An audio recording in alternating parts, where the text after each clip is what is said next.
صحاباؤں نے پوچھا یا رسول اللہ صلی اللہ علیہ وسلم، یہ جو لوگوں پہ آزمائش آتی ہے کس قسم کے لوگوں پہ کس قسم کی آزمائش آتی ہیں؟ رسول اللہ صلی اللہ علیہ وسلم نے فرمایا جو جتنا بلند مقام والا اور اللہ کے نزدیک ہوتا ہے اس پہ اتنی ہی بڑی آزمائش آتی ہے، یعنی جو اپنے دین میں جتنا مضبوط ہے اس پہ اتنی ہی بڑی آزمائش آتی ہے۔ اگر کسی انسان کے ساتھ کچھ برا ہو جاتا ہے تو لوگ کہتے ہیں اس نے کسی کے ساتھ کچھ برا کرا ہوگا جو اس کو دنیا میں ہی سزا مل رہی ہے۔ میں کہتی ہوں اگر ایسے ہی ہوتا تو اللہ نے یزید کو تخت نہیں دیا ہوتا اور حضرت حسین کو نیزے پہ نہیں جڑا دیا ہوتا، تو اللہ تعالی حضرت حسین سے ناراض تھے؟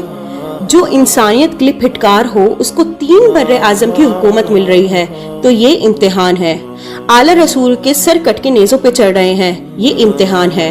ہمارے نبی کے پیٹ میں 2 پتھر بندھے ہوئے ہیں، یہ امتحان ہے۔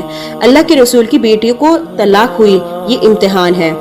اللہ اس محبت میں بندے کو آزماتے بھی ہیں تو حالات بھی آتے ہیں۔ اس کی کیا وجہ ہے؟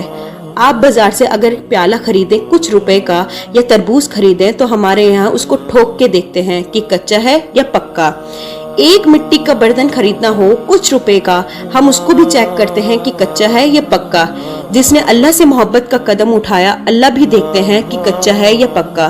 کبھی بیماری بھیج دی، کبھی گھر کی پریشانی بھیج دی، کبھی حالات بھیج دیے، پھر اللہ تعالیٰ اس پہ آزمائش بھیجتے ضرور ہیں، مگر یہ آزمائش برباد کرنے کے لیے نہیں ہوتی، یہ اس کو قبول کرنے کے لیے ہوتی ہے۔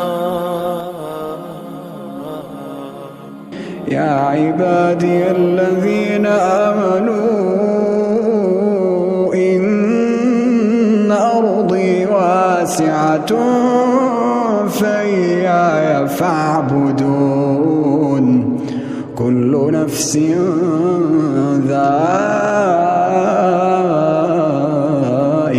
الموت كل نفس ذائقة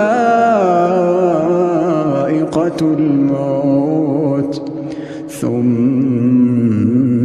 إلينا